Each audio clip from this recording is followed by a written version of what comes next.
Welcome to this special rapid-fire edition of Conversations with Passion. On the show today we have from the Kidney Foundation of Canada, Bobbie McLean and Suzanna Pomrenke. Blaise Curry from Peelers, Atlantic Canada's fundraising experts. Larissa Balsom from Pure Energy Spa. Chris Uglanica from CU Photography. Strategic Planning Consultant Kathy Jordaine. Founder of ABI Business Services, Cora Dunbar. From Business Breakfast Club Atlantic, Executive Director Beth Pye, President of Brenda Production Corporation, Brenda Fay, and more. Yes, after all that, there is still more. But first, here is your host, Corey Poirier. Welcome to the latest edition of the Conversations with Passion radio show. I'm your host, Corey Poirier, and this time around, I think you guys are going to love this approach and format. Essentially, what we're doing is we're doing a bunch of quick-fire interviews. Without me looking at the numbers, we're talking like almost 10 interviews this time compared to our normal 5 or 6 interviews. So a lot of insight and rapid-fire succession-type interviews, quick things that you can take away and hopefully apply tomorrow. And this is actually part 1 of 2 of these rapid-fire succession-type shows. The next one will be announced in the near future. It'll probably be in the next perhaps 3 shows from now. But this one will get things rocking and rolling, and I think it'll feel like you've had a complete episode either way. So I hope you enjoy. Once again, rapid-fire succession-type show, totally different than normal in that most of the interviews are a lot of our interviews typically are 10 minutes or 12 minutes. Well, these ones, some of them are that long, but some of them are also actually the majority, I would say, are probably between 5 and 7 minutes. So again, hope you enjoy. And as always, love to hear your feedback. Feel free to connect with us on Facebook, on Twitter. Send your questions, quotes that you love, all those kind of great things. Send them along at your leisure. And until next time, enjoy this episode. First up on the show is Roberta McLean and Suzanna Pomrenke from the Kidney Foundation of Canada. Thank you for joining us on the Conversations with Passion radio show. And we're going to talk about the Kidney Foundation's Gift of Life Run and Walk. And first and foremost, I wanted to bring on Roberta McLean, who people also know as Bobbie. So, Bobbie, welcome to the show. And maybe I'll get you to start off before we introduce Suzanna, and just maybe tell a bit about how you're involved in the foundation and what your kind of connection to the foundation is. Sure, thanks, Corey. I got involved actually the very first Gift of Life Walk Run 11 years ago. My sister Jackie, who was diabetic, was in the University of Alberta Hospital at the time, and I went to visit her and found one of the Kidney Foundation's little brochures advertising the walk run. So I picked one up and took it into her room and said, I think we should do this.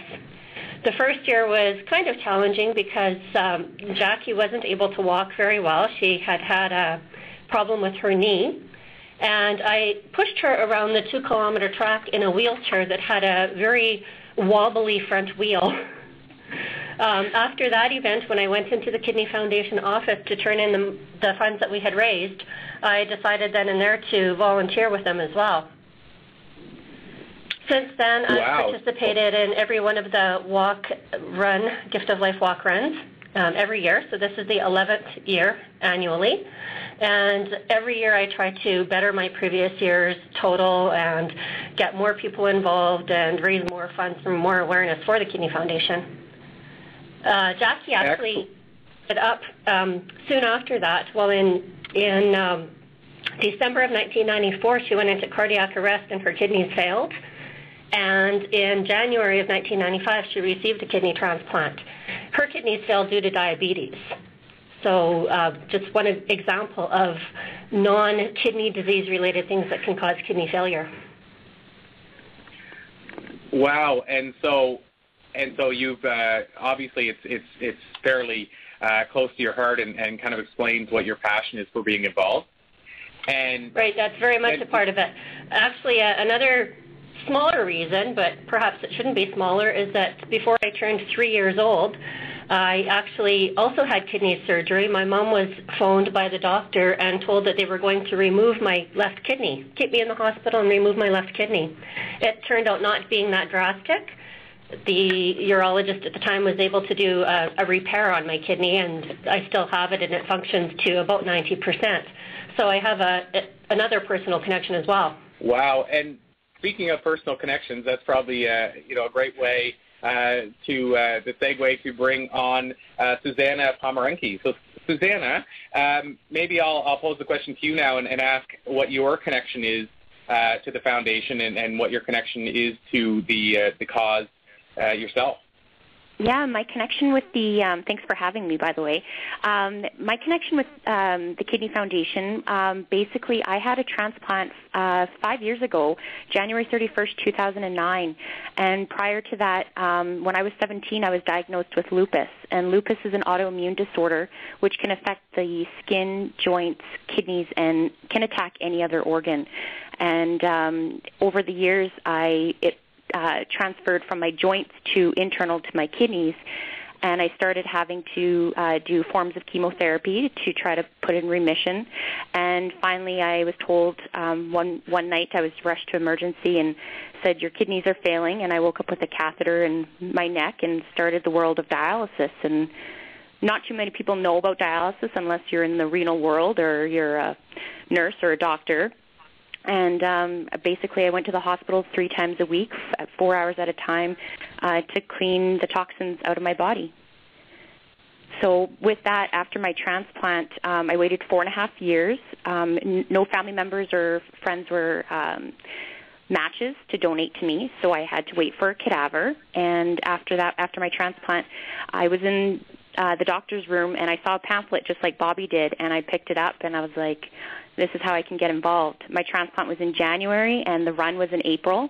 It was a 2K walk or a 5K run at that time, and I was like, okay, I'm going to try this. And I did a 2K walk, and I had 7 people on my team, and I've participated in the event for, this is my 6th year participating. And last year, every year my team is building, and last year I had 35 people on my team. So that, again, very personal connection, and I would say that that's probably the case for, I would think, most people that get involved. And so maybe I'll pose another question to you, Bobbie, in terms of the foundation and the run and walk itself. How important is the run and walk as a fundraiser to the foundation? I can give my perspective on that. Susanna might be the better one to answer that, because since she started with the walk run, she's actually also become an employee of the Kidney Foundation of Northern Alberta.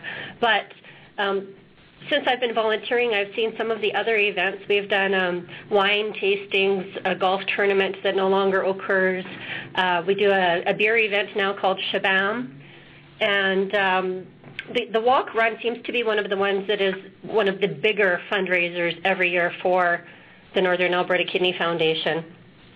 Having said that, if you ever have access or have time to look at some of the numbers and the amount of money raised, it doesn't do as well as a lot of the other medical-related charities out there. The goal this year is to raise $100,000, and I'm very hopeful that we'll make it, but that's the largest amount that has been targeted in the past 10 years and now 11th year. And other events raise over $1 million a day for one single event. So it's really important, but my hope is that it just really continues to grow, and not just funds but awareness too. And how about yourself, Suzanna? Kind of the same question. I guess, how important is it to the foundation? And maybe I'll pose the question, and you can let me know if it's a question for Bobbie as well. But why do you think the challenge, or what do you think the challenge is in terms of getting the awareness out and raising the kind of funds that maybe a larger foundation might be known for? I find people don't realize we're here in Edmonton. We try our best to run screening clinics around Edmonton and show our faces and speak at different, as many possible events as we can, just to let them know we are here. We are supporting people in kidney failure or just having kidney disease. But the Kidney Run and Walk is one of our main events and fundraisers for the Kidney Foundation. It's one of our biggest fundraisers, but I don't know. I sadly don't know why the Kidney Foundation's kind of low on the totem pole, but that's what our goal is here, is to really promote the Kidney Foundation, let them know the Northern Alberta Territories branch is located in Edmonton, and we serve Edmonton plus all the communities from Red Deer North and the Northwest Territories. And all the funds we raise at our events in Edmonton and the surrounding areas go to patient care services and research. So do you think that maybe, and I'll pose this question to either of you, but I can direct traffic as well. But do you think it's an awareness thing? Like, is it an awareness that it's not something that's maybe, something that's front of mind, like maybe, say, cancer or something like that is? Would you say that that's a part of it as well, Bobbie, or?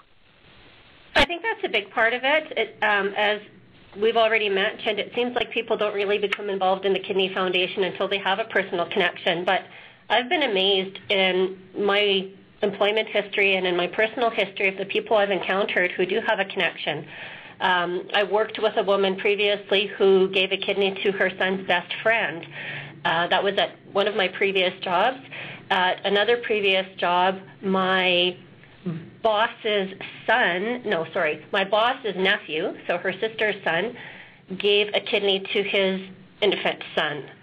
And another one of my coworkers there, her aunt had received 2 kidney transplants and died waiting for her third. And yet another person at that place of employment had a good friend whose stepdaughter had a double lung transplant. So in one workplace, there were 3 people who were directly affected by transplant of some kind. Where I work now, there's one of my managers has a small child who has had kidney issues and has had to be monitored, and it looks like that one's regulating, so thankfully that's very good. I think one of the other major things about it is that the Kidney Foundation doesn't have a huge corporate sponsor. Some things like cancer, for example, the Run for the Cure has CIBC sponsoring them. There's the Enbridge Ride to Conquer Cancer. Other medical-related charities have other banks backing them or other major corporations backing them. And so far, the Kidney Foundation still doesn't have that, and I'm not sure why that is. I wish very much that we did. Well, and maybe I'll also, kind of mention sometimes it's, to prove it's, I guess the awareness is such a big part of it, is I remember hearing that when Michael J. Fox had come out and shared that he had Parkinson's disease, that it was something like $10 for every $1 they used to get is what they were getting in terms of donations. And I remember talking to a local Parkinson's office she said before, our biggest job is awareness, and now our biggest job is how do we manage the inflow of all the people wanting to make donations. So just the difference that, I guess, awareness can make, by somebody in that situation, where I think a big part of that with him is that people didn't expect somebody at that age to come out and have Parkinson's, because people thought of it as an older person's disease. And so, it sounds like awareness is such a powerful thing to get the message out to people of how this is impacting people's lives. Is that a safe statement, would you say, Suzanna? It is, and another thing to add to that as well, a lot of things that cause kidney failure are other diseases. Mine was lupus. Others are diabetes. So a lot of people also do fundraising for what caused kidney disease. So a lot of diabetes and lupus fundraisers as well. So that's where I also find people put their fundraising efforts as to what caused originally their kidney function. No, that makes that's so true. And actually, in the message that I sent out to my annual sponsors this year, I made a point of saying that one of the reasons that I chose to support the Kidney Foundation instead of the Juvenile Diabetes Research Foundation or Canadian Diabetic Association is because they do get a lot bigger backing and are much more well-known and do very well-known major events. And I just choose to put my backing behind the Kidney Foundation because it's not as well-known, and I just feel like they need my help a lot more. People, we're so busy that emails get ignored, that, people now are sending digital cards for Christmas. And so if you send somebody a handwritten note or a handwritten card, you're going to really stand out in a positive way. So even just picking up the phone and calling people these days is so powerful compared to what it used to be. So true. I have someone who has sponsored me, I think, every year, but he very clearly told me he's a business owner, but I think he sponsors me out of his personal account. And he has made it very clear that if he doesn't get that personal phone call, I better not expect a donation. Wow. There's something to be said about that right there, isn't there? And and like I said, I mean, it's, as our show, being a show about awareness, whether it's health and wellness, whether it's issues that people are facing today, whether it's, business awareness or how to become, achieve the better life, whatever that means to the person. We like to try to find ways to educate our listeners as well on business issues. And I think that's a whole other, obviously, conversation. But I think there is a big lesson there that people want personal connection and touches like never before. So on the fundraising side, I could see how that would be very effective. Absolutely. Susanna, what do you think of that? It's true, and like Bobbie's been the top fundraiser for 11 years now, 11 years, and I was even asking her, how do you do it? Give me some tips, and she said, you pick up the phone, and that's something personal I have never done. I have been that person sending emails or posting it on Facebook, but people will like it, but they'll click it, but then they're busy to actually go and do it. But that phone call is that extra reminder, and I've learned some couple tips from Bobbie, and I'm hoping that my fundraiser year will help out this year, and I'm hopefully to catch up with her. That's my goal. Every year, I don't think I've been top fundraiser every one of those years, but several of them. It actually becomes competitive too. There's been years where someone else and I have been jockeying for that top position or in the top three. And it's true that when somebody else is just a few $100s ahead of me, then I want to get another few $100s and pass them. This year, I will not be top fundraiser. We have a new person who is participating in the walk run, and they don't have many details about their personal story on the web page, but they set their goal at $10,000 and they have already passed it, and I am so excited by that. I think it's awesome, and I hope they come back every year. Mm-hmm. Yeah, it's very cool. Like you said, I mean, it's nice to have the friendly competitiveness. Same time, obviously, you're all rooting for each other to top each other, in some way. I mean, in the sense that if you guys are all competing to make it better for everybody in a positive and friendly way, then you're obviously rooting. You want to, if you want to drive to become the top person, you're also rooting for that person to push you harder to become the top person. That's right, and in the end, it's not about us, it's about the Kidney Foundation. So the more that can be raised for the Kidney Foundation, and the more people who get those emails and those contacts, the more who hear the awareness message of it as well. So just winding down, because this has been really informative for me, and I know it has been and will be for our listeners as well, but a couple of important things that we can't, leave the conversation without asking. And I know, Suzanna, you mentioned it earlier in the conversation in terms of the date that the run and walk takes place itself. So maybe I'll pose the question, how can listeners that are hearing this right now and still want to get involved, how can they get involved? What's the best way for them to get involved? How can they learn more info? So, whether that's Facebook or whether that's the main website. So, yeah, two-part question is, what are the kind of the details, the date and time that it would start? And then how can people get involved and also reach out and contact you? I know that's a lot of questions at once, but maybe I'll pose the question to you first, Bobbie, and Suzanna, of course, you can add as well if you want to. Sure. Okay, in terms of this year's walk run, definitely go to www.kidney.ab.ca and look for the walk run link, and you can register there to become involved as a single participant or register a team.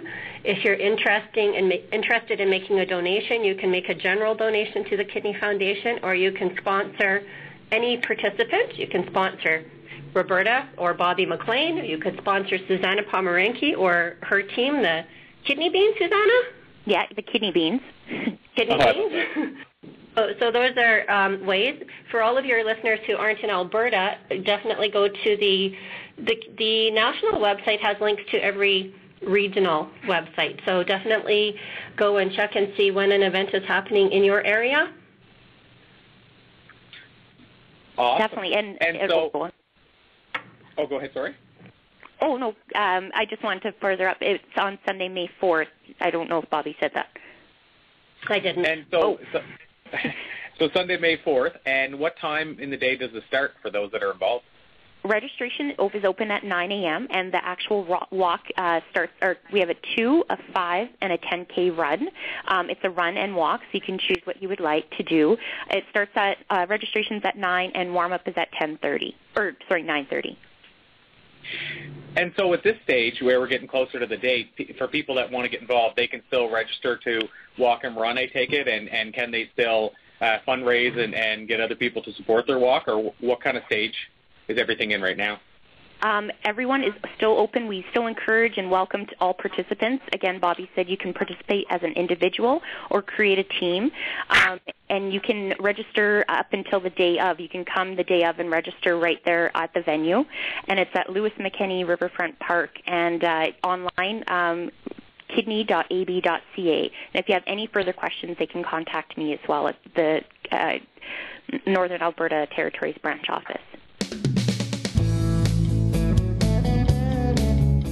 Next up, we have Blaise Curry, owner and general manager of Peelers, Atlantic Canada's fundraising experts. Go to peelers.ca to learn more. That's peelers.ca. Thank you and for joining us today, and welcome Blaise Curry to the Conversations with Passion radio show. And perhaps, Blaise, what I might do is get you to start off by telling us a bit about yourself and a bit about Atlantic Marketing and how it all kind of came together and what the organization spends their time doing. Sure, thanks, Corey. Happy to be on your show, and I've been listening to it since it began, so always enjoy listening to your guests and their thoughts. Atlantic Marketing with Appeal is a Halifax-based fundraising and marketing business, and it's been running in Atlantic Canada now for 15 years. I've been part of it for 11 and recently took it over about 3 years ago. It's basically primarily a coupon type of a program where we call it a win-win-win. We work with advertisers, whether it's chain restaurants or individual restaurants, a lot of entertainment facilities, whether it's indoor go-kart and laser tags, minor pro sports teams, and the like. And then basically pull that type of program together, and then it's sold through nonprofit groups. So a lot of schools, a lot of sports leagues, churches, scouts, cadets, you name it. And the consumer also gets a good deal out of it because they, for a small investment, they get half of it goes to the charity that they're supporting, and then they save as a consumer. So it helps families that way too. I didn't initially plan on becoming a fundraising guy. I came across this product, a similar product, and in doing my research found the peeler cards. And basically what really caught my eye about it was the marketing aspect of it, which I loved. My background prior to doing this is I worked with a lot of pretty big and well-recognized companies. I worked for Coca-Cola and Haagen-Dazs, Tylenol, both Rogers and TELUS, a few other companies like that. So I had a pretty good exposure to some pretty good marketers in my past. And this was a good fit on a localized basis to work with some of these other companies and, working with business people day after day. And then once my program is pulled together, working with school administrators and hockey coaches and soccer moms. And so I tell people it's a really good gig. I work with fantastic people all the time. So it's been a great career move for me. It's a very enjoyable day to day. And so, Blaise, just I guess maybe take us back a little bit in terms of how, if you look at your kind of life or career, you mentioned that you weren't planning to get into it. So if you look at your life or career leading up to this, what were you doing and what did you find yourself doing before you found your way into this world that you're in today? What had I been doing prior to this? Yeah. Yeah, well, if you want to go way, way back, I think my first job would have been probably as a 12-year-old carrying newspapers door to door, as a lot of people have done. A lot of entrepreneurs started off young doing something to that effect. So, yeah, I worked for delivering newspapers in Fredericton, New Brunswick, and I did some in Cape Breton when I was home there for summers also. It was the old the Coastal Courier, which is long gone now. But yeah, so I did paper routes and I did odd jobs and was always pushing a lawnmower or, you know, lugging lumber or piling wood for somebody as a kid. Did my university degree in business administration, and that's when I got into the marketing and you know, being a sales rep for different companies. My first one was actually with Tylenol. I worked there. I also worked in the service industry. I worked at a hotel for about 3 years going through university. And one of my other jobs that I still do on the side is I referee ice hockey, and that's given me a lot of the softer skills in dealing with sometimes personalities that aren't always agreeing with what you're doing. So bringing them around, getting people on board, and maintaining integrity. That's is through any job I've ever done. I've known that maintaining your personal integrity through, you know, sometimes some tough or difficult situations is always the number one thing. As I say, you know, you don't always, might not carry the same business card all your life, but your personal integrity has to remain intact, because as you change jobs, you may be seeing the same people again, and you know, people have long memories, and you don't want to be burning any bridges out there.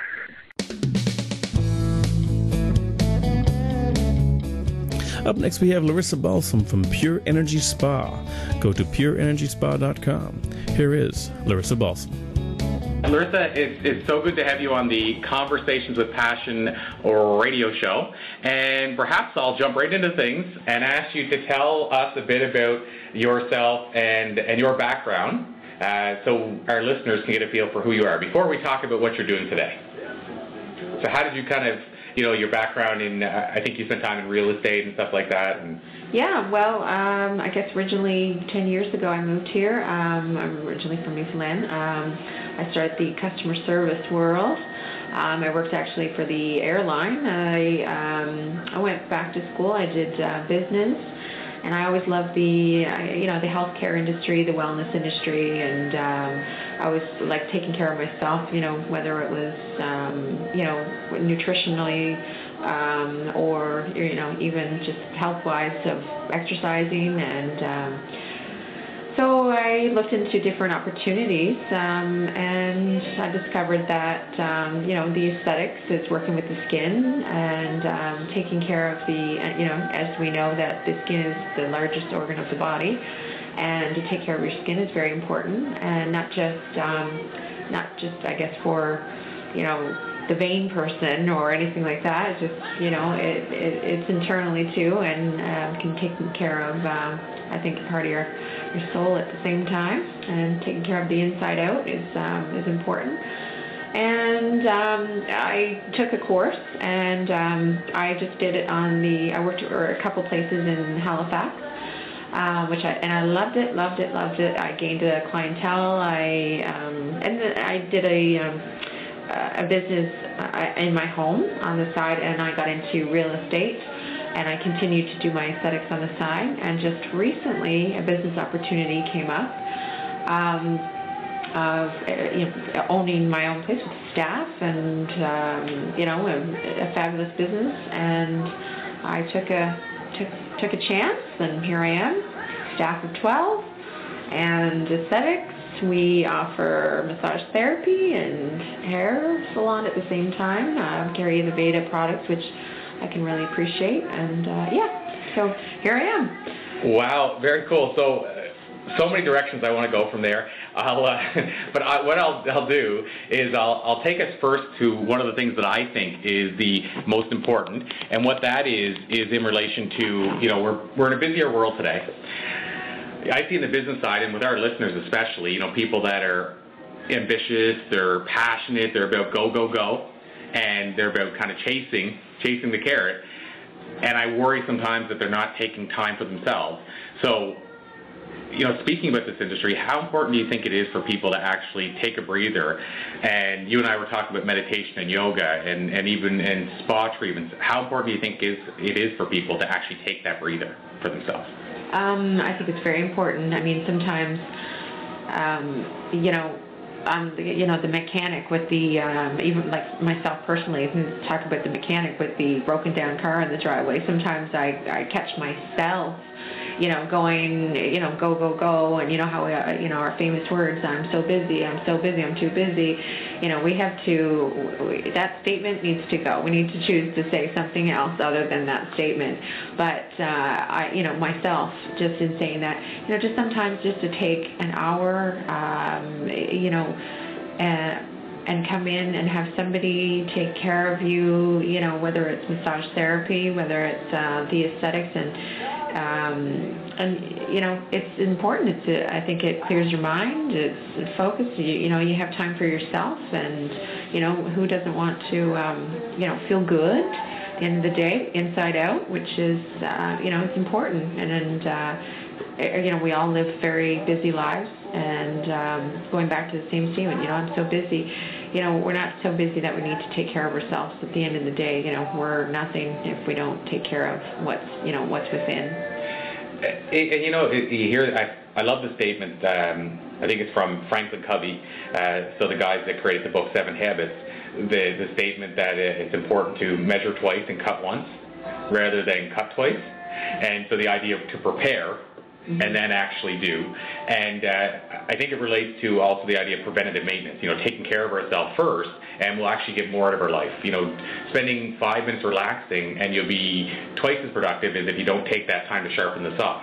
Absolutely. So do you feel that's the same? Absolutely. Sometimes I have friends and family I have, that, will say to me sometimes, whether it's meditation they choose, whether it's just to take, have their power hour, whether they just, choose a half an hour without the, phone, television, no wonder, we go on vacation for a reason. We need to stop and just settle our mind, because you can't focus on anything. If we're thinking about 100 things in our brain, we're not focused on one thing. There's no present. We're not focused on anything, there's no quality, when we're, we're reading a book, we're still thinking about when we're doing yoga. How I know when we're doing yoga, halfway through the class, you're going, geez, I got to gas up after this, and I got to go get the groceries. Oh, and then you think, okay, Larissa, go back to yoga, go back to yoga. So I think we're all guilty of that. We live, busy, so it's very, very, very important that we just be present sometimes. It's really important. And now here's a conversation with Chris Uglanica from CU Photography in Edmonton, Alberta. Go to cuphotography.ca. That's the letter C, letter U, photography.ca. Chris Uglanica, such a pleasure to have you on the Conversations with Passion radio show. Perhaps I'll start, Chris, by getting you to tell us a bit about your background and how you got into the world of photography. Thanks for having me, Corey. I really appreciate it. My background is, grew up in a small town. I came to big city to go to university, and after several years of bartending and serving tables, I got into sales. And I'd always had a strong passion for photography. And after about 8 years of sales, I realized that wasn't where my passion lay anymore. And I decided to pursue photography full-time. And that's worked out really well for me. I've been doing, my photography business has been around for about 12 years now. And things are looking good for the future. So you and I were just talking about this, about how the average person, even people that want to become a photographer, whether they're doing it on the side or not, would think that I can't make a living doing photography. So first of all, what eventually gave you that push to give it a try as a full-time thing? And then secondly, are there any tips that you could give maybe for a fellow photographer that, this is something that people make common mistakes, or if you don't want to give the tips to the potential competitors, go to the other side and say customers, tips that they can make sure they got the right photographer or they get the best picture. That's a lot of questions in one. That is. So first, what made you decide that you could jump into it and make a living at it? And secondly, any tips either for the photographers or the people? Well, I decided I could make a living at it because I was still working a full-time job as I was pursuing my photography business and starting it up. I realized after a couple of years of doing that I was so busy with my photography business, it was detracting from my ability to focus on my day job. So I made the decision to go full-time with the photography business and to really push forward with that. There are numerous tips that I could offer for potential new colleagues. I don't view new photographers as competition. We're all colleagues. There are so many aspects of photography that appeal to different people, and especially clients are drawn to different photographers for different reasons. So for that reason, I'm not the right fit for every client. Just like if you were a photographer, you might not be the right fit for every client that books me. So absolutely. No, and that makes sense. As a speaker, it's the same way, right? Like there's clients that I'm not a fit for at all. I'm too high energy, and they want somebody who's very meticulous and very analytical, and there's sometimes they want somebody who is specifically only focuses on one thing, where as you know from my background, I kind of cover various different aspects because I've had a well-rounded, I guess, or multifaceted career. So I get that totally. So then on the customer side, I'm thinking about a person trying to hire a photographer for a wedding, which I know you do a lot of, or for a corporate. What kind of tips would you give them for A, selecting the right photographer, and then maybe B, getting the best shot? Like, is there parts they can do in getting the best shot, or is they just leave it in your hands? Oh, absolutely. There are so many different things that a client can do in order to make sure that they have the best possible experience. And what I've really found is that I don't sell photographs, I sell an experience. So the most important thing is to make sure that you're dealing with someone whose vision matches up with your own. So whether it be for a wedding or for corporate work or just a simple portrait of you and your family. You want to choose a photographer whose body of work matches with what your vision is of what you want to see on your wall. No, that makes perfect sense. And, because I know a little bit of your backstory, when we talk about selling photocopiers door to door, which is not for the faint of heart, sometimes, Chris, I find people say, when you ask them any regrets, they say, I wish I would have started this sooner, if they're following their passion, or things like that. So my question, I'll take a different spin on it. Do you feel being in the copier business, selling, in that capacity, which is, it teaches you a lot about life skills for sure, and personal development and what have you, even if you don't know it's serving that up to you. Do you feel that contributed to your ability today to be able to sell your photography services? Oh, absolutely. The photocopier sales that we did some odd years ago definitely contributed to that because it taught me how to accept defeat and how to accept defeat with grace. It also taught me that the lowest price doesn't always win. Quite often the best relationship wins. And that's what I've really found and pushed forward with within my business is when I meet with clients, I get to know them. We become fast friends, and it really makes a difference at the end of the day because I may not be the least expensive photographer that they've looked at, but I'm the photographer that they felt was right for them. We bonded, we had laughs over our initial meeting, and on a wedding day, for instance, I will spend more time with the bride than virtually anyone else at the wedding. Wow. I never thought of it that way, but that makes sense. Yeah. If I am with the bride and the bridesmaids at the salon at 8 a.m. and I'm not done work until, say, 10 or 11 p.m., I'm with the bride 14 hours. Wow. And that's what part of the experience. I would have to assume, and I shouldn't assume, we know we shouldn't assume as people, but I'll say it this way. I would have to conclude that there's different people in the game that don't stay there that long. Like, in other words, they just say, I'll be at the wedding. Does that happen? Oh, yeah, for sure. There are different photographers that have different business models where they show up for the church, family photos afterwards, and then the portion of the reception. But generally speaking, they're gone by dinner, or they're gone right after the first dance. My viewpoint on it is, and it's kind of why I switched away from multiple packages to I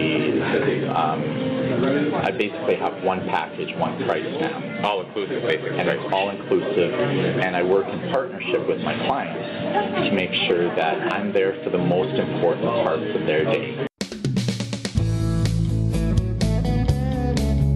Up next, we have leadership and team engagement consultant Kathy Jordaine from Shapeshift Strategies Incorporated. Go to shapeshiftstrategies.com to learn more.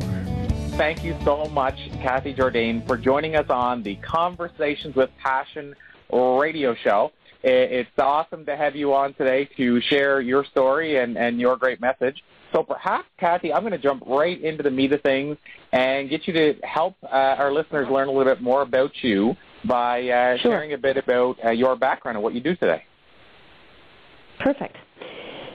I love that your show is called Conversations with Passion, because that actually is at the heart of what I do, working in a body of knowledge called the Art of Hosting Conversations That Matter.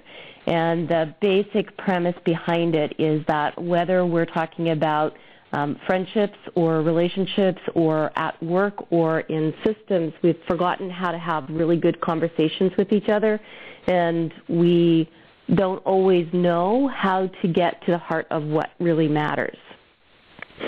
So the work that I do now is in helping people remember how to have conversations that are meaningful and relevant, either to life or to work. Wow, very, very, very cool stuff. So I guess then, that brings up a great question as we jump right into things.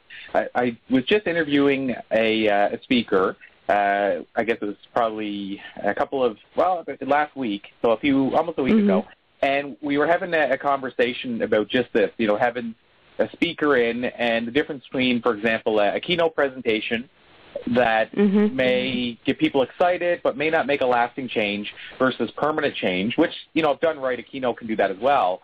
So I guess my question, Kathy, is what are your thoughts on that, approaching things so that there's a permanent change with the clients you're working at rather than just a momentary change that gets them excited until they get back to the office and back into the meat of things?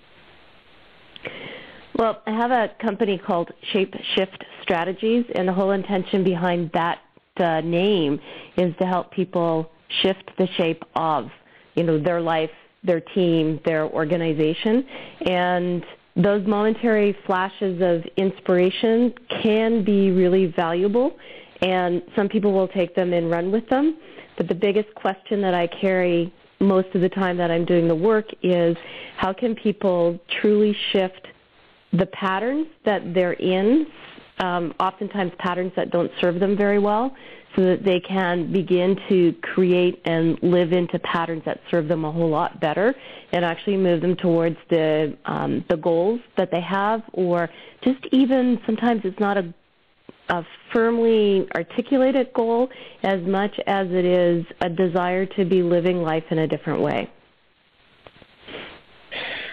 And I guess it all kind of starts with that desire and that awareness. Would you say it all kind of starts there? As soon as you have the moments of awareness that you want to live a different way, that brings in the element of choice. And when people begin to realize that they're already living a choice, whether they know it or not, then it allows them that opportunity to see that perhaps they could live a different choice. Well, I have to ask you about this, Kathy, because this is something, I guess we're all impacted and influenced by what happens recently. And I was doing a talk recently, and it was more actually a workshop. And the question came up about passion, of course, as it would. Something called Conversations with Passion. Of course. But the question came up about passion. And And we got to this discussion, most of the people in the room that had either found their passion or were trying to find their passion saw the value in getting that little fire in their belly once they found their passion and never extinguishing it. But I had a few people in the room that were really hung up in this idea of, how do I know I'm going to earn money, when I travel to my passion? And I don't want to invest any time if there's not going to be money at the end of the rainbow. And so I guess maybe I'll ask your thoughts on that, Kathy, because you were just talking about, the idea of wanting to live a different life. How important is it, do you feel, to recognize that the true earning is in the growth that you're going to have by changing from who you are to who you will become? It's an interesting question, Corey, and doing the work that you do, and for me doing the work that I do, it is all about choice. And so we do this work recognizing that we have a different relationship with income and revenue, and it's probably one of the most difficult things about being a consultant or a speaker or an entrepreneur. And for people who are in jobs that are more of a regular kind of job, I could put regular in quotation marks, it's sometimes harder for them to see that they could follow choices or pathways that have them doing things that are really important and relevant to them. And I think that sometimes we get trapped in a story that this is what I have to do in order to be able to do the things that I love. And at the same time, while they're doing what they think they have to do, they're using all of their energy in a job or in a position that doesn't really, in the long run, support the kind of vibrancy that they're looking for in life. And they do say that if you follow your passion, then the money will come. And there's a lot of truth to that. And then there's also how you have to plan your life or arrange your life in order to be able to receive that flow and also to generate it. Yeah, because there's both sides to it. It's that I believe if we're going to be here, and they say it's a short time, but, at the end of the day, if you love what you do and you live your life fully, you really do get, things can happen, but you really do get enough time. And so if you're going to be here for enough time, in my opinion, you better be living some of it in a rewarding way. Yeah. And I understand that some people, might have 3 or 4 young children and they have a lot of obligations and they have to meet those, but it doesn't mean, and this goes back to I think what you were saying as well, it doesn't mean that they can't start the process by doing what they love even on the side until eventually it takes over their life, or until eventually it probably will end up earning them an income. But even if it doesn't, is it really that much of a negative that you're now spending your evening doing photography if that's your absolute passion, rather than sitting down watching TV around the, sitting on the couch watching TV? Oh, yeah. There's lots of hours in the day that we can recoup from things like watching TV or surfing the Internet to be able to focus them on the things we're passionate about, that's for sure. And I think that there's a difference between wishful thinking, wishing I could be this way or do that thing, and then setting up a plan for yourself, which sounds onerous when I say a plan, but it doesn't really have to be a really challenging thing, but just setting that intention and a plan for you to be diving into the things that you love. Cora Dunbar is the owner and founder of ABI Business Services Incorporated on Prince Edward Island, which provides services such as accounting, bookkeeping, consulting, training, and tax services. Go to abipei.com to learn more. Here is Cora Dunbar. Cora Dunbar, thank you so much for joining us on the Conversations with Passion radio show. I know you're a person that's filled with passion, so I want to jump right in and talk about the fact that you're in the accounting world. I am, yes I am. and somehow filled with passion. Because we associate accounting, some people kind of go, oh, it's not that exciting or sexy of a field. Exactly. So tell me a bit about how you got into the accounting field and what kind of drove you in that direction. Okay, sure. Thanks, Cora. And this is so exciting to be on the show here today, so I appreciate you being here. In terms of the accounting, I start back, I guess I went to university, got my commerce degree, and scooted off out west. My plan was to be leaving the island. I was going to do something wild and famous. But I got a call back from Wally McGilvery, and he had opened his own business back in 1994, and he wanted to hire someone for tax season. And I thought, well, here I am, I'm out west, I ran out of money, and I thought, okay, I'll come back and I'll work in this accounting firm for just a few months. I'll be there for tax season, and then after that, I'm going to be out of here and doing something wild and crazy. And guess what? That was almost 20 years ago, and here I am still working on the accounting side of things and loving it. It's absolutely fantastic. So, yeah. Wow, so it is a passion for you. Oh, it is. I certainly enjoy helping people and helping them with their numbers, and I've got lots of energy and excitement. And so, because our listeners, sometimes on radio, you can't see things like this, so you're a redhead, you have red hair. I do, yeah. So, being on the island, I have to ask, have you got because our listeners, listening everywhere, right. Some of them know of PEI from Anna Green Gables, for instance, and stuff. So throughout the years, did you get kind of that Anna Green Gables thing? There's not a lot of redheads on the island. But no, I've got the freckles and the red hair. My daughter now, she won the Anna Green Gables look-alike contest in Kensington. Wow. Yeah, and my son's got red hair as well. Okay, so so it's still, there's a little bit of an Anna Green Gables reference somewhere in your life through your daughter. There is, through my daughter. That's very cool. I did read the books and enjoyed the Anna Green Gables series, but yeah. Well, I'll tell you what made me think of that is I was just on a show the other day myself by a husband and wife team, and they're called A Couple of Writers, and she loves books, obviously, and she said, oh my God, you're originally from the place where my favorite book series is from, and I didn't have to take too many guesses to hear what book series it was, but sure enough, it was Anna Green Gables. Right. And I think it's kind of cool because I think she lives in Minneapolis or something, and so it's so cool to see that people all over the world recognize us from Anna Green Gables. Exactly. I sort of digress, but anyway. Yeah, so that's all right. That's okay. That's cool. Good. So back to the numbers game. Yes. So obviously I asked you if it was kind of a passion for you, and our show has the term passion in the title. Yes. So I have to ask you, how important do you think it is for a person to find, identify, and then, in this case, follow their passion? Oh, it's so important in life. You've got to find your passion, and once you've found it, to move forward. And it's what gets me up in the morning every day, and I'm very passionate about. Actually, I'm passionate about life, about everything. I love my kids. I love getting up, going to the office, helping people. That's the biggest thing for me. At the end of the day, that I know that I've helped someone move forward with their business, or we do personal taxes, things like that. If we've helped someone along the way to move forward in their life, then we've You've done your job. We've done our job. That's right. So I'm curious now. It might sound naive to ask this question, but I'll go in this direction, and you can correct me if I'm wrong. Sure. But I believe you guys did or still do assistance for companies too, Sure, yes, temporary office help. Yes, temporary office help. So how does that kind of come together, and what does that sort of involve? It's interesting. Whenever the business first started, it was started by a CA, Chartered Accountant, Wally McGilvery, and he really wanted to focus on the temporary help side of things, less so on the accounting. He really wanted to get that going here on the island.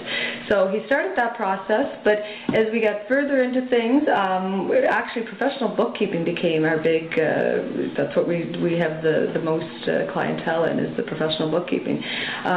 As far as the temporary help goes, we started out, we were doing all sorts of interviews, had lots of potential staff members to go to job sites, but guess what? There was no calls to go to the sites. So as time went on, we realized that was really not our big focus. Now, mind you, there is still, we still get quite a few calls, but we do it differently now. We have a small pool of staff that go out to client sites, but really if someone calls with a specific job, we've got a list of potential employees. We give them a call, do the screening, testing, and then we send them out to the site. So now, do you, of course, that's obviously in the temp side where somebody needs somebody to come into their office and help juggle stuff. So do you guys do anything in relation to if somebody calls you and says, I need help with whatever, it could be phone, answering phones or anything like that? Do you guys do any of that stuff? We do that for sure. Yeah, still not as big as the bookkeeping. We do a lot of bookkeeping at client sites now. So. And you do invoicing for clients, probably, do you? For certain clients? Yes, we certainly do that, yes. So why I'm driving in this direction is because... where are you going? No problem. Have you ever read the book, The E-Myth?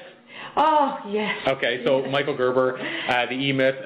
What I love about the book, and I was explaining it to somebody today, because when you tell them at the core of it, he talks about how to franchise a business, whether it's a franchise or not. Yes. And that's the best way I can explain it, because he tries to teach you how to build a system to make your business tick. Yes. And what I would say, work by exception. So you only have to get in the middle of it sometimes. Right. So it can work without you, basically. Yes. So one of the biggest, I think, things that was coined from that book was the whole idea of working on your business, not in your business. Exactly. So here's where I was driving to, is that how important do you feel it is? Because this comes to the idea of getting somebody to do your invoicing or your bookkeeping in general. Right. You guys, in some ways, are helping people, I would assume, work on their business. Exactly. So how important do you think it is for business owners and entrepreneurs to not be a specialist in every area and actually work on their business in the areas that they love or that they're really good at? Right, exactly.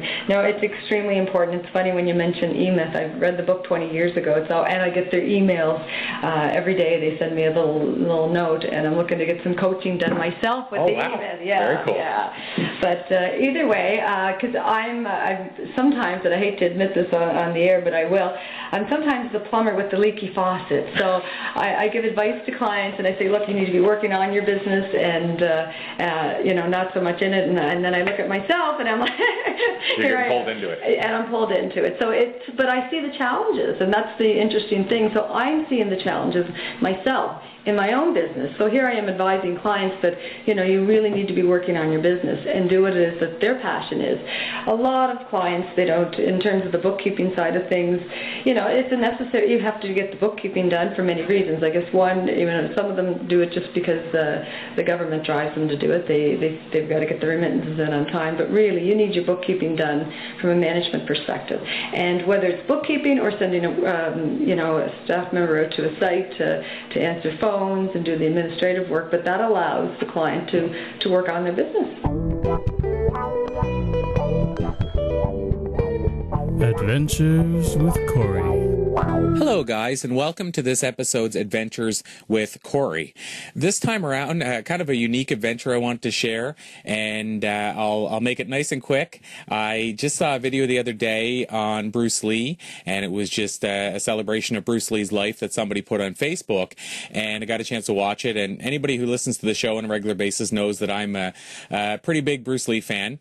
And a couple of, actually less than a year ago, I decided to get a tribute or a paying homage to tattoo about Bruce Lee, and again paying tribute to Bruce Lee. And what I decided to do is, rather than get what a lot of people get, which is the tattoo that is an image of the person that they're trying to pay tribute to, I wanted to get something that was quite unique. And so what I ultimately decided to do was I got the tattoo artist to design essentially a chest tattoo that is the claw marks that Bruce Lee had in the Enter the Dragon movie, and they were completely a unique design by this artist. So it made them so they are, first of all, unique that way, and secondly, I don't think many people have went to the extent of getting the 4 claw marks going down the front of their chest. So I wanted to get something unique. But what was interesting to me is a lot of my friends my age were like, dude, what did you do? It looks like somebody scratched you, and why would you get something like that, tattooed on your chest? And to me, it meant so much more than just a tattoo. It was a tribute to Bruce Lee. He's been a very inspirational person to me, and a lot of the things that he shared over the years are very inspirational. So it was kind of a constant reminder about that inspiration. But also, it was about originality. I wanted to get something that was be original and pay tribute in an original way. And what I found funny is a lot of my friends that have young children, my friends, were saying, oh, like I said, that's foolish, and you look like it's claw marks, and what a waste of a tattoo, and why would you do that to your body? And they didn't like it, and they were kind of making fun of it. And what was funny is we went to a beach, and their kids were all saying, oh, I love that. I love your tattoo. And I found it kind of interesting by the end of the night. A couple of my friends were asking me, how much did it hurt, and how much did it cost, and would it bother you if I got the same one? And, it just really spoke to me about, the idea that when you're original, people will notice. And I believe that children are the ones that notice the originality more than anybody else. And at the end of the day, I think we all want to be original. We're just scared to take the risk. So, the message for me from this adventure was, it was worth taking the risk, and don't be scared to take the risk. And sometimes, you take the risk and you think people are going to mock you, but at the end of the day, people actually single you out in a positive way and say, wow, I really like what you did there. Maybe it's something you created or made. In my case, it was just a simple decision to get a tattoo that was quite original. So I just thought that was a cool experience to prove that originality, it might be mocked at first, but often it's the thing that people actually end up complimenting the most or commenting on the most. So until next time, I'm Corey Poirier, and I hope you are finding ways every day to live with passion. Next up, we have Beth Pye, Executive Director of BBC Atlantic, that is Business Breakfast Club of Atlantic, a network organization that is committed to helping its members grow their business. Go to bbcatlantic.ca. Thank you so much, Beth Pye, for joining us on the Conversations with Passion radio show. And Beth, perhaps I'll get you to tell us a bit about your background and about BBC Atlantic and how it all kind of came together for you.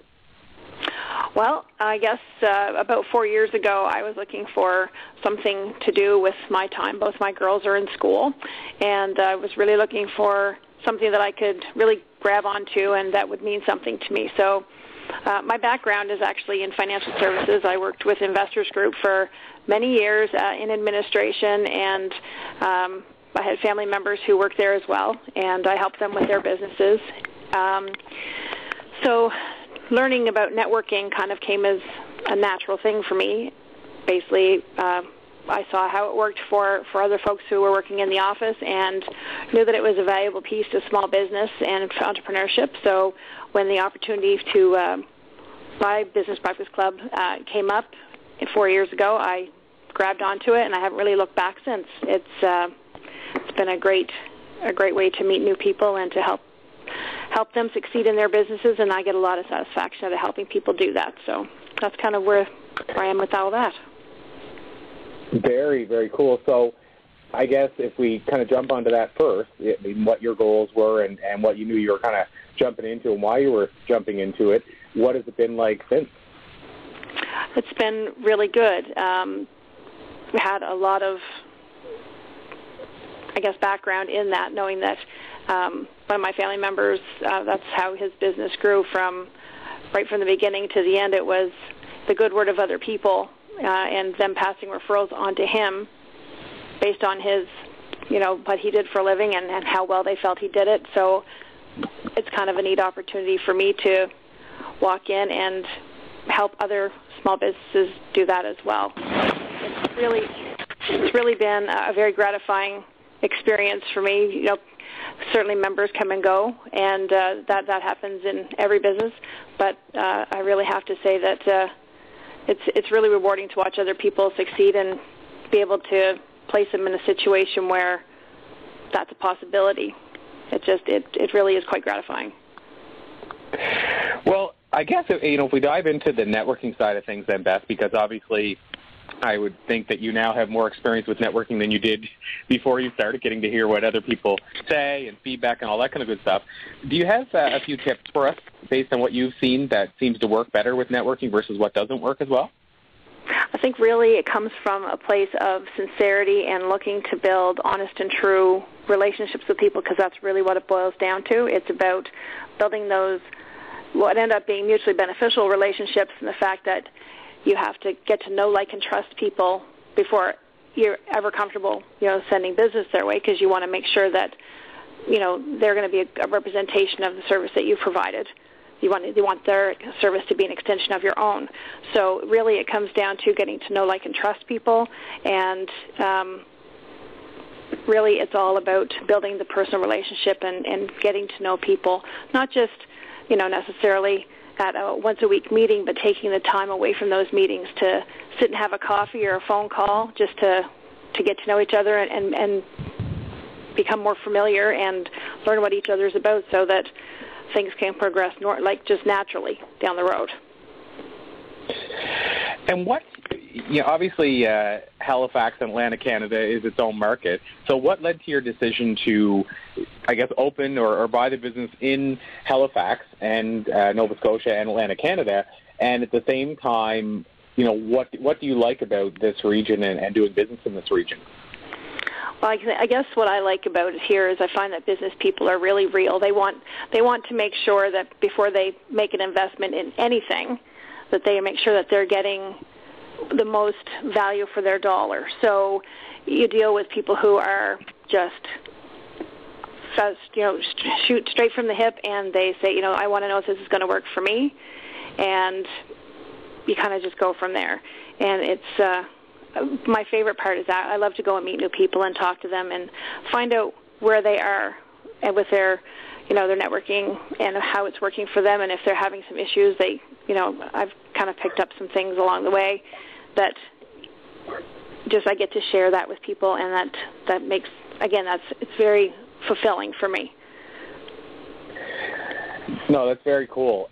And I guess then, the Atlantic side of things, I mean, obviously, I shouldn't make any assumptions, but I believe whenever you purchased the business, it was mainly Halifax or Nova Scotia based. And now I know Atlantic's in the name. So I guess what are the thoughts there, and why did you go that route? Well, I think that, networking and building those professional relationships are vital for any business, regardless of where they are. But Atlantic, Canada is where I'm from. It's where my family is, and it's what I know. And I know that the way business is handled in Atlantic, Canada is different than it's handled in other places. So it's what I know. It's familiar, and I understand how it works. So that's sort of why I decided to do that. And Nova Scotia, it was when I bought the business, Nova Scotia was an existing market on its own, and I really believe, like I said, it's a vital piece to any business, and I would like to be able to take it to New Brunswick, Newfoundland, and PEI down the road. It's in my sights. I don't have any set plans yet, but it's on my radar. So I just think it's an important piece, and I like to share it with the other provinces as well. And is Nova Scotia home for you, Beth, or? It is. Your roots? My roots, actually, no. I'm a transplant from New Brunswick. Moved here when I was very young, and I've been here. I've been here since I was in grade 3. So even though I wasn't born here, I feel like this is where I belong. So, but certainly New Brunswick was where it all started. Well, funny. One of the things that I've noticed over the years is I'm, as you know, I think from our conversations, I'm an Islander. And what's funny to me is that PEI has this kind of thing where you're either the person from the island or you're the person from away. And there's that whole thing of you're either born on the island, and you move away one day old, you're always an Islander. And if you move to the island at one day old, you're never an official Islander. The cool part I found about moving to Nova Scotia is Nova Scotia is a lot different that way. Like if I look at Halifax, you become a Haligonian the day you step foot in Halifax, which I think is so cool. Yes, absolutely right. Very welcoming group of people here. Yeah, absolutely. And of course, being an Islander, I can say it's not that PEI or even Newfoundland is a similar type thing. It's not that those places, of course, aren't welcoming. I mean, they're the kind of the salt of the earth type people. But it's just there's some kind of you're either, I guess, you're on the in crowd or you're not. There you go. And it's like funny. It's just because we want to let you know you're the come from away person. But that's not necessarily a bad thing. But I just love how in Halifax it's everybody's a Haligonian, almost like Toronto. I think because there's so many people from away. I think it's the difference. Yes, you're right. It's kind of cool. So I guess then if we delve in a different direction, then what are your long-term plans for the business in terms of what would you like to see the business become? And, if I tap onto that a little bit as well, how do you define success, Beth? How do I define success? How do I define success? Okay, well, I'll start with the first question first. So, like I said, long term, I'd like to bring BBC Atlantic to the other provinces as well.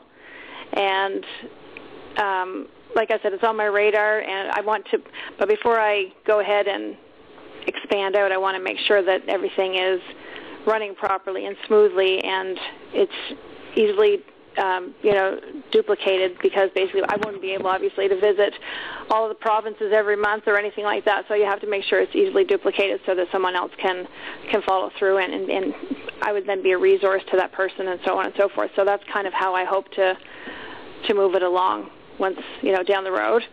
And as far as my definition of success, really I think that if I get the chance to help someone else succeed, I find success in that. And that's really what this is all about. I get into this business because I truly believed in the power of networking. I've seen it work. Even today, my life is based on networking, through my own business, but my husband's as well, and I know how well it works. I've seen it work many times. So I really believe that I feel successful when other people are successful when they're networking and, you know, members of my organization. I just think that that's probably the best definition of success that I could have. Brenda Fay is president of Daniel Productions Corporation. She's also the director of sponsorship with the Nova Scotia chapter of the Project Management Institute and chair of sponsorship with the Professional Development Summit. Go to brendadaniel.ca to learn more. Here is Brenda Fay. Brenda Fay, thank you so much for joining us on the Conversations with Passion radio show. And perhaps we'll start by asking you, I guess the perfect starting point, if you can share a bit about your story and your background with us. Oh, sure. Yeah. Well, my company is Daniel Productions, and we give project management training. We also do leadership series and mentoring series. So the business is owned by my husband, Dan, and myself. And how we started is that, first of all, I was consulting in Ottawa with technical writing projects and managing those for various telecommunications and software application development companies. And I saw Dan doing project management, and I thought, this is cool, this is great, and this is where I want to be. So we moved over to focusing on project management solely, and then project management training just followed from that, and that's what we've been doing. So project management training, you know, that's not something we hear on an everyday basis, you know, that somebody is into that business. So can you perhaps, Brenda, share a bit about with us about what a day would normally look like when it comes to project management? And I know in the world we're in today, probably no 2 days ever look the same, but when it comes to project management, would it be training clients as to how they can manage each of their upcoming projects and giving them kind of the tools so that they can manage all of them going forward, or is it specific type projects that you guys would help them manage, or how does that typically work? Well, okay, so for me, I focus on training. So I give two particular types of training. One is for PMP and CAPM certification. So that's Project Management Professional and Certified Associate in Project Management training, because there's an organization called PMI, the Project Management Institute, and it offers a certification designation, PMP, CAPM, and there's others. And oftentimes people want to take a course to prepare to write the exam. So just like if you were doing your accounting designation or whatever, there's various requirements you need. So one is experience, another is education, and another is pass the exam. So I give a fair bit of training in that. So mostly 5-day courses and so on. The other type of project management training I do is for organizations who want their people to know what project management is and apply it to their work. So they can either be already project-based organizations or organizations that know that managing your work in the project management methodology is a good thing to do. So my day is, getting ready for those courses, giving those courses, and assisting customers related to that kind of training.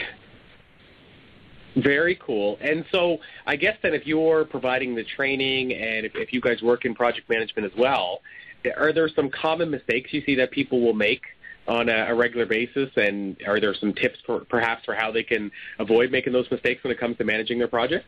Well, I think, keeping the end goal in mind for a project is a good thing.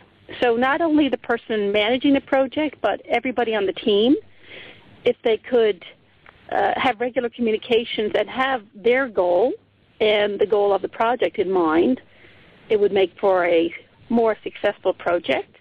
And it would also make dealing with change easier, because that's a big thing, is changes will happen. Be prepared that if you're managing a project and you're on a project, that expect that there will be some change to what you defined in the beginning and know how you're going to deal with it. So that's the biggest piece of advice, I guess I'd say, is that have a change control process in mind and communicate it and be ready for it. And so I guess then, Brenda, I'm also curious about the world we're in today is obviously dramatically different than the world we were in even 15, 20 years ago. If you look at the world when it comes to our fully connected world. Project management, though, of course, typically speaking, I mean, obviously it can be, people across multiple offices and across the country, but at the end of the day, the project is still people-based. So curiosity-wise, do you find that the world we're in today, the digital industry and all the things that have happened in it, has that impacted project management in a major way, or do the core? It has, eh? Oh, for sure. I think, in my own opinion, things are always better and better. And the Internet has made things so much better, because I've been there before that was really in place. And it makes communication so much more available, and, people working globally. It's fantastic. So I think it's all getting much better. You haven't come across any, I guess, negatives of the world we're in today in terms of the digital side when it comes to managing a project? You haven't come across anything that kind of takes us backward a step at all? Or I know one thing is when we rely on email more than actually going and seeing someone and having a face-to-face conversation, that can be a little detrimental sometimes because of the miscommunication that can happen. So sometimes people do, get lazy, I guess, and not incorporate actual meetings when they're in the same, area, same building. And it might be a good thing to go see someone at least once a week who's on your project, in person, if you can. No, that's a very great point. And when you say that, Brenda, what it reminds me of is we had, I guess it was now over a year ago, we had Dr. David Suzuki on the show, and he shared with us he was worried about the world we're going in today, i.e. in the digital world we're in, he's worried we've lost some of our human connection. He said at a time whenever he has two people in the office sitting across from each other and they don't actually get up and talk to each other at any point during the project they're working on. So you bring up a good point, too, is that sometimes we use it as a replacement instead of realizing, So I think that's a great point. And so the other side then is in terms of, I mentioned, in terms of success with project management. So I guess, Brenda, on a personal note, how do you define success and what does it mean to you? And why I ask that is because obviously how you define success is obviously going to have an impact on what you're doing in training and working with other people. What is success to me is really positive interactions. So the more interactions I have and the more positive they are, the more successful my work is and my business is. So, and I think everything flows from that. Up next, we have Alex Jacobsen, entrepreneur in the area of home inspection services.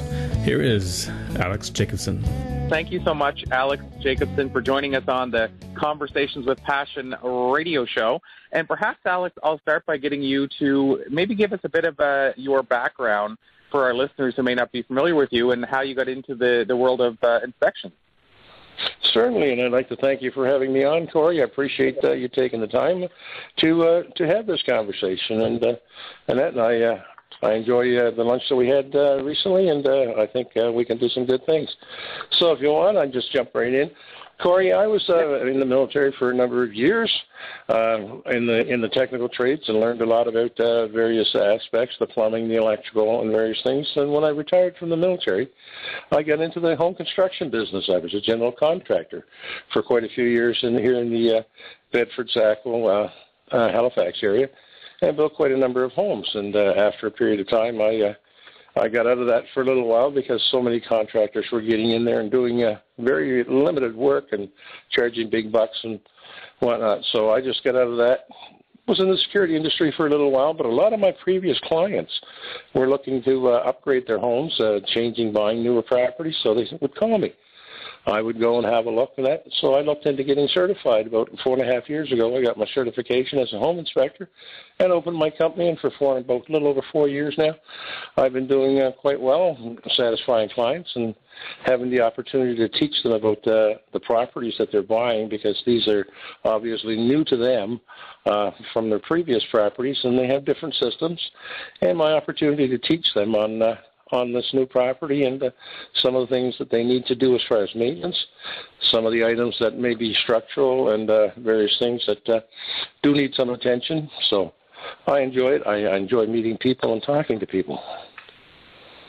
Awesome. Well, Alex, I guess, I'd like to dive into, because I'm thinking of the average person who hasn't had a home inspection, or they've had a couple of home inspections that went really smoothly, so they don't know the hiccups they could run into, or, maybe they've had home inspections and they just thought it should happen like this. Can you maybe share with us some of the most common mistakes that you see occur, when people are looking at a home, and, whether it's bringing in a home inspector and bringing in the wrong one, or whether it's things that they should be thinking about with their home and they're not? Right, and one of the things that I should start off with right away on that aspect of it is when you're looking for a home inspector, what I find a lot of people are calling, and basically they're looking at the price, they're not looking at anything else.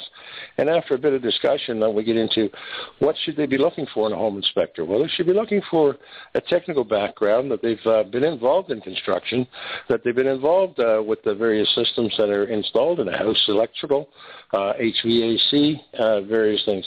And there are a number of inspectors out there who just have a background in a very limited background because they were a handyman and they could fix a few things around the home.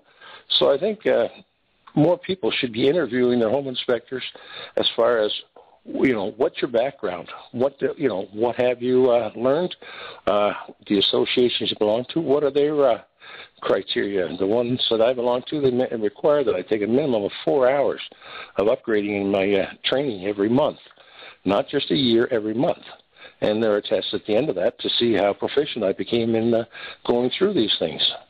The other thing is people, they fall in love with a property, and as you're going through with some of them, they, that's minor, I can deal with that. That's minor, I can deal with that. When you try to explain to them that these are not minor, these are things that are going to be costly. I recently had a couple that I did one for and explained some things to them, and she goes, I love the house, don't worry about it. I love the house, don't worry about it. People have to be able to stand back and listen to the professionals when they do speak to them and tell them things. Listen to them and go with the information that's provided to them. Yeah, no, that makes sense. And like you said, just because you're excited about a house doesn't mean you should pay for it for the rest of your life in problems. Exactly, sort of thing. And one of the things that they do wind up doing is they wind up paying for it, because some of these things, if you don't deal with them right away, they can progress and become really expensive. And so then I guess, on the side of things, we talked, myths and selecting a home inspector, and you were saying about, trying to find out the home inspector's background and interviewing them. The other thing that I would say a lot of people don't realize, Alex, and I know I didn't, and, that doesn't mean I speak for everybody, but I'm sure there's a large percentage that don't realize it, is that in, for example, Nova Scotia, if we use it as a province, the home inspector doesn't have to be certified or fully regulated like a lot of other trades and industries. Is that correct? Yeah, there's only 2 provinces in Canada that require provincial certification. That's excuse me, it's British Columbia and Alberta, where you have to provide a lot of information to the government, and you have to provide or pass a provincial exam to get your certification and your license to operate. In Nova Scotia, there's basically no regulations from the provincial aspect. There's only some local associations that try to do some regulating, but then it's only a self-regulation. It's not really a mandatory regulation. And so it's important, and something you mentioned kind of off the top, is that you, every month, you kind of update your skills and you kind of regulate yourself. So I guess that's another thing, is that a home inspector that's probably a good sign, would it be, when you're interviewing a home inspector and they're willing to talk about the fact that there's no regulation or certification, and you wish there would be, and you're actually doing a lot of it yourself to make sure that you're up to speed. Is that safe to say that that's a good sign? You're looking at an inspector? Yeah, basically, and one of the things is, and I find it sometimes funny when I'm speaking to a client, is that basically they're talking about, okay, well, what's it going to cost me for an inspection? So you try to garner a little information. Well, they want to pass as little as possible on to you. it's a bungalow. How big is the bungalow? So you can get an idea what's the age of it. People are sort of a little tenuous, a little nervous, yet they'll go and they'll spend an inordinate amount of time interviewing, say, a realtor or various other people in this process, same with a lawyer. But their home inspector, they're just basically looking for the cheapest price. And unfortunately, if they get the cheapest price, they get the guy who hasn't been either in the business very long or hasn't got any background in the business as far as construction-wise. He's basically coming in, going to do a quick look around and say, yeah, this looks good, you should buy it. And I guess the other side, too, you and I had a chat about this, is then it comes down to, well, what happens if, let's say, I'm looking at a home, I bring in a home inspector that I bought at the lowest price, if you will, and I bring them in, and it turns out that there's various things wrong with the home. Something happens that, whatever that, let's say it floods or what have you, because there's issues that weren't looked at. If the home inspector doesn't have insurance, or if there's no kind of errors in a misinsurance, is basically the client is on the hook, or they have to try to sue the inspector, or how does that work? Basically, if that inspector doesn't have any insurance to cover that, basically, right. One of the things that is there are a few in this area, but a lot of people they do carry errors and emissions insurance. And the other thing that they also need to carry too is general liability insurance. One of the things that happens is you can be bringing your ladder in, or you have your tools, and you're doing some things in the home there to have a look. Now, we can't do any destructive testing, but sometimes accidents do happen. And without any liability insurance, no one's going to pay for that. And then all of a sudden, everybody's up in arms at the inspector because he damaged this, and who's going to pay for it? So they have to carry liability insurance along with errors and omissions. If they don't carry errors and omissions, then they could be on the hook for anything that if a client takes them to court and is successful in showing that there was negligence or lack of due diligence in trying to do a proper job, they can be on the hook for it. Even with your insurance company provides all the background as far as the legal aspect, but they also ensure that you meet a certain qualification. When I first applied for my E&O insurance, I had to provide a full resume of what my past history was, what I've been involved in, how I knew, how I got certified, and things like this, so that they could check that before they would say, yes, we'll issue you errors and omission insurance, so that their liability is minimized by the fact that I am qualified in various areas. It's never too late to live happily ever after. That is the slogan for the Atlantic Hypnosis Center, which specializes in hypnotherapy treatments for all sorts of issues, including smoking, weight loss, grief, fertility, stress, pain, and more. Go to AtlanticHypnosisCenter.com to learn more. Here is Darlene MacInnis from the Atlantic Hypnosis Center. Darlene MacInnis, thank you so much for joining us on the Conversations with Passion radio show. And perhaps, Darlene, I'll start by getting you to tell us a bit about your background and, the world that you live in today for some of our listeners who may not realize it yet. Okay. My background, well, right now what I'm doing is I operate Atlantic Hypnosis Center in Charlottetown, Prince Edward Island. And I am a consulting hypnotist, NLP practitioner, and life coach. So basically what I do is I help people make positive changes in their lives through the use of hypnosis, coaching, and NLP, which are very effective ways of doing so. My background previous to this, I've been many things, Corey, which have all kind of led me to here in a good way. So my career previous to this, I was a child and youth care worker and family service worker with Child and Family Services. And that, I think, really cemented that I needed to do something to help people just operate better in their lives. And I needed to know that I could do it my own way, too, kind of. So I left a government job to open my own business and really have not regretted it. I really love what I'm doing and love that I'm able to make the decisions that I want to make around my business, too. Well, it's interesting, Darlene, to jump right in there in terms of what you just mentioned, having a government job and leaving it to go on your own. I mean, in Prince Edward Island, most people would say, how could you leave a government job?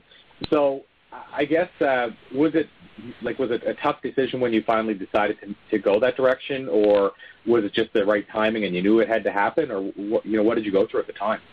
It really wasn't a tough decision because I really found that as much as I enjoyed my time working with Child and Family Services, it had come to an end in the way that I needed to do something else. And my life has kind of been a progression anyway, so I'm not scared to move on to the next career. And a lot of my work that I do with other folks, too, is helping them move on to their next career, whether it be starting their own business or maybe leaving a job that doesn't make their heart sing.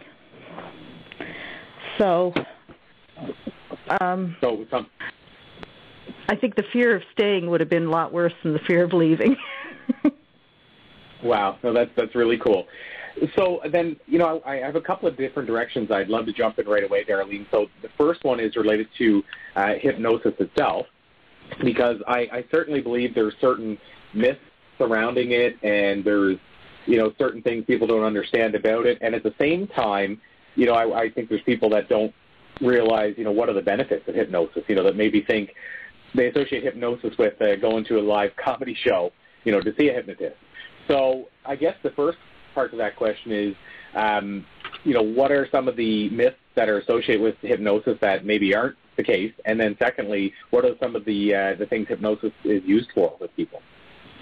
Well, first of all, the myths around hypnosis are most people think that I'm going to make them cluck like a chicken. And I haven't done that yet.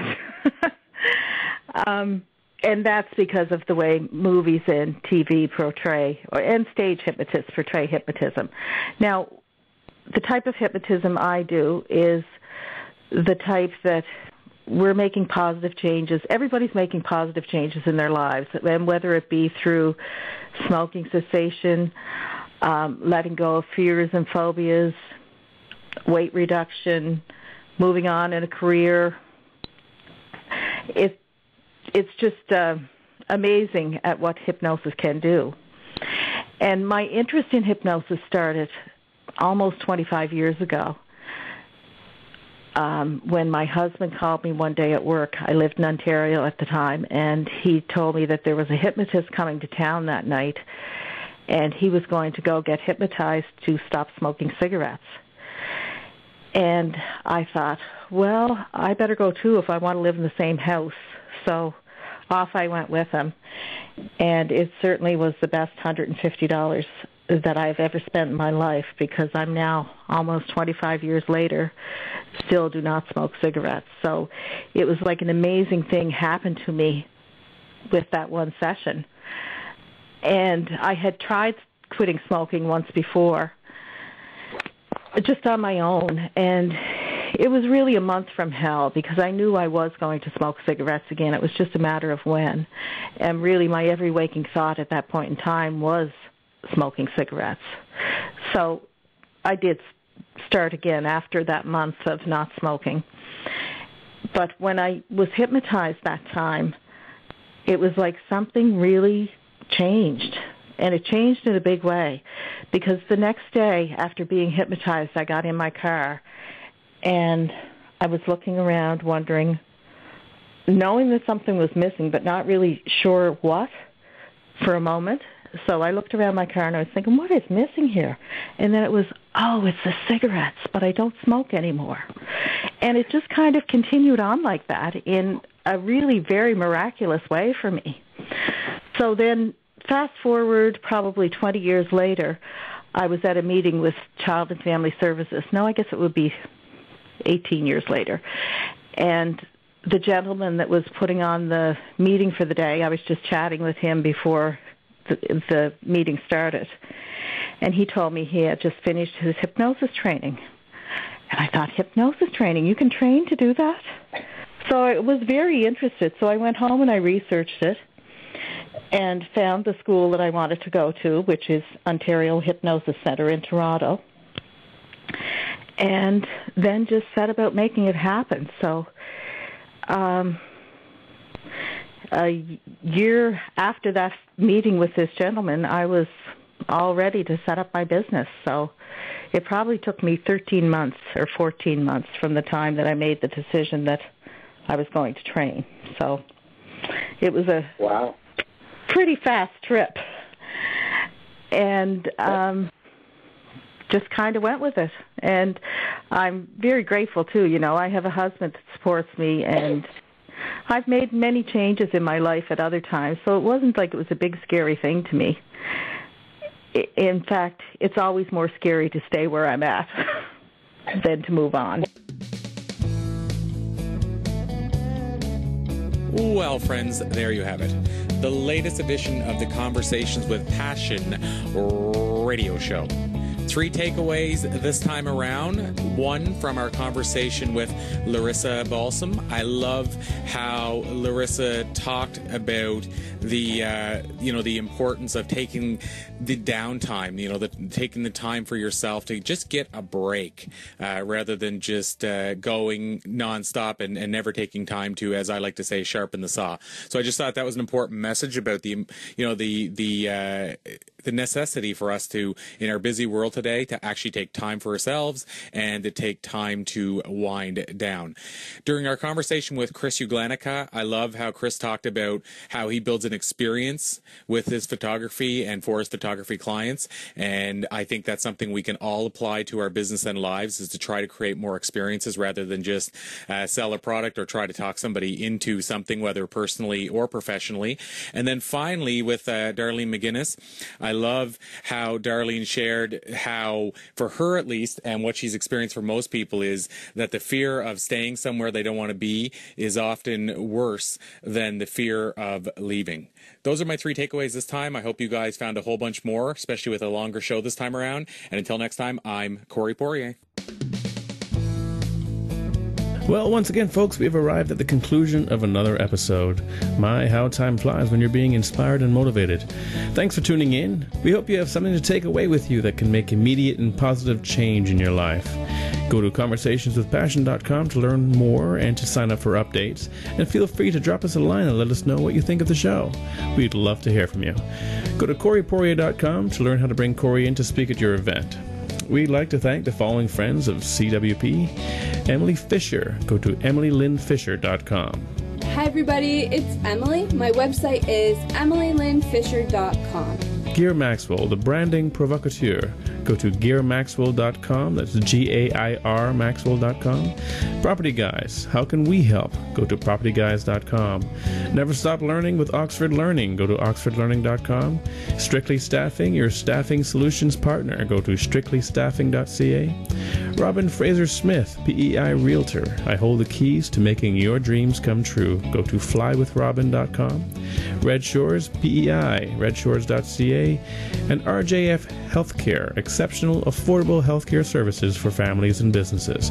Go to rjfhealthcare.com. Thanks again for tuning in. On behalf of Corey Poirier, I am Marco Kelly, and this has been Conversations with Passion.